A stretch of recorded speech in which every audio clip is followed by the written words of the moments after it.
Welcome back sa ating mga balitang basketball. Nabiyayaan na itong si Nikola Jovic sa loob ng 4 na taong kontrata, 62.4 million rookie contract extension. Nako, jackpot na jackpot itong si Nikola Jovic. Napakalaking tulong na ang 10 points sa kanyang ina-average para sa Miami Heat sa nagdaang season. At maliban dyan ay marami naman siyang naitutulong sa depensa, sa pag-facilitate at napakaganda ng kanyang connection at chemistry kay Bam Adebayo, Hero at kay Kelly Oubre. Nag-improve ang kanyang 2-point shooting na mayroong 3.8 increase sa kanyang pangkabuang close range shooting mga idol. Bilang ika-27th overall pick sa NBA draft, malaki na ang 62 million. Samantala, sa mga larawang ito ay marami ang nakapansin sa paglobo ng katawan ni Anthony Davis. Sa larawang ito ay mapapansin po na tila lumaki ang katawan ni Davis ngayon na nasa Dallas Mavericks na siya kumpara nung siya ay nasa Los Angeles Lakers. Hindi rin naman may tatanggihan sapagkat base lamang po sa kanyang timbang, bumigat po siya ng nasa 15 pounds. Hindi ito pangkaraniwang timbang para kay Anthony Davis sapagkat mabibigatan ang kanyang katawan at siguradong madali siyang mapapagod dahil dito. Eventually, hindi naman ito makaka-apekto sa kanya at sa kanyang pangkabuang performance pero inaasahan na siguradong mapapagod siya especially sa mga takbuhan.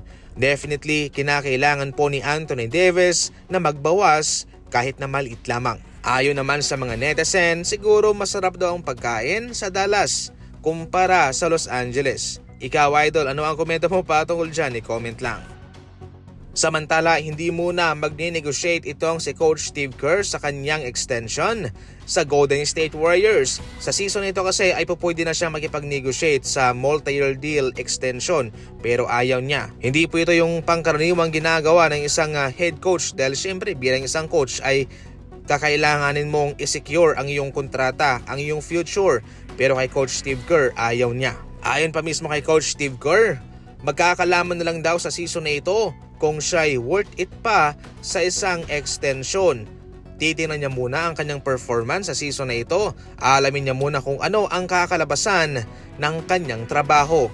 Ayaw niyang mag-anticipate ng kontrata kung sakaling darating man ang araw na magiging okay pa siya sa Golden State Warriors, kung magiging matagumpay pa ba siya na isang coach sa Golden State Warriors.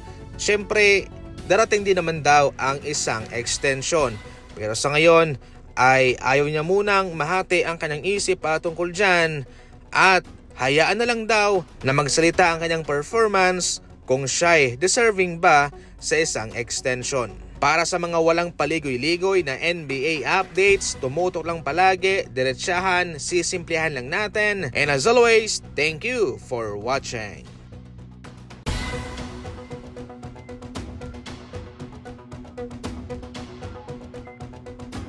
Sa kwarto, sa sala, sa balkonahe, kahit saan, pwede ito. Pwede ito pang regalo sa anak mo, sa pamangkin mo, o pwede mismo sa sarili mo.